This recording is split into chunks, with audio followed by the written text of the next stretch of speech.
অনেক সময় বিভিন্ন কারণে আমাদের ফেসবুক অ্যাকাউন্ট ডিলিট করার প্রয়োজন হয়। তো কিভাবে আপনি আপনার ফেসবুক অ্যাকাউন্ট ডিলিট করবেন, আজকের এই ভিডিওতে সেই প্রসেসটাই দেখাবো খুব সহজে। ফেসবুক অ্যাকাউন্ট ডিলিট করার জন্য প্রথমে আপনি আপনার ফোন থেকে ফেসবুক অ্যাপটি ওপেন করবেন। তারপর উপরে রাইট সাইডে যে 3 লাইন মেনু রয়েছে এখানে ক্লিক করবেন। আর আপনার ফেসবুক আইডিতে যদি কোনো ফেসবুক পেজ খোলা থাকে তাহলে এখানে প্রোফাইল পিকচার দেখতে পারবেন, এখানে ক্লিক করবেন। তারপর উপরে যে সেটিংসের আইকন রয়েছে এখানে ক্লিক করবেন। তারপর এখানে মেটা অ্যাকাউন্ট সেন্টারের নিচে যে সিমোর অ্যাকাউন্ট সেন্টার রয়েছে এখানে ক্লিক করবেন। তারপর একটু নিচের দিকে দেখুন পার্সোনাল ডিটেলস নামে একটা অপশন রয়েছে, এখানে ক্লিক করবেন। তারপর এখান থেকে অ্যাকাউন্ট ওনারশিপ অ্যান্ড কন্ট্রোল এই অপশনে ক্লিক করবেন। তারপর এখান থেকে ডিঅ্যাক্টিভেশন অর ডিলেশন এই অপশনে ক্লিক করবেন। তাহলে এখানে আপনার ফেসবুক আইডিটা দেখাবে, এখানে আপনারা ক্লিক করবেন।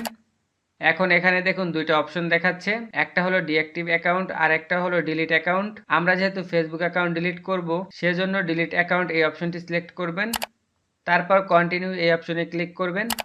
তারপর এখান থেকে আপনি ফেসবুক অ্যাকাউন্ট কেন ডিলিট করছেন সেটা সিলেক্ট করে দিবেন। সিলেক্ট করতে না চাইলে সরাসরি কন্টিনিউ এই অপশনে ক্লিক করবেন। তারপর একদম নিচের দিকে চলে আসবেন। তারপর কন্টিনিউ এই অপশনে ক্লিক করবেন।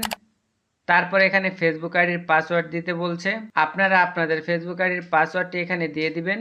আর আপনি যদি আপনার ফেসবুকের পাসওয়ার্ড ভুলে যান তাহলে এই ভিডিওর এন্ড স্ক্রিনে দেওয়া অথবা ডিসক্রিপশনে দেওয়া ভুলে যাওয়া ফেসবুকের পাসওয়ার্ড বের করুন এই ভিডিওটি দেখতে পারেন। পাসওয়ার্ড দেওয়া হয়ে গেলে নিচে কন্টিনিউ এই অপশনে ক্লিক করবেন।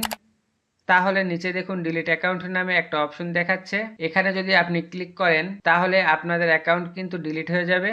অ্যাকাউন্টটি ডিলিট করার পরেও আপনি যদি চান 30 দিনের মধ্যে অ্যাকাউন্টটি লগ ইন করতে পারবেন। আর 30 দিনের মধ্যে যদি আপনি এই অ্যাকাউন্টটি লগ ইন না করেন তাহলে পার্মানেন্টলি ফেসবুক আপনার অ্যাকাউন্টটিকে ডিলিট করে দিবে। তো এভাবে কিন্তু খুব সহজে আপনি আপনার ফেসবুক অ্যাকাউন্ট ডিলিট করতে পারেন। সো মূলত এই ছিল আমার আজকের ভিডিওর ইনফরমেশন যদি আপনার কাছে ভালো লেগে থাকে তাহলে অবশ্যই লাইক কমেন্ট করে সাথেই থাকবেন।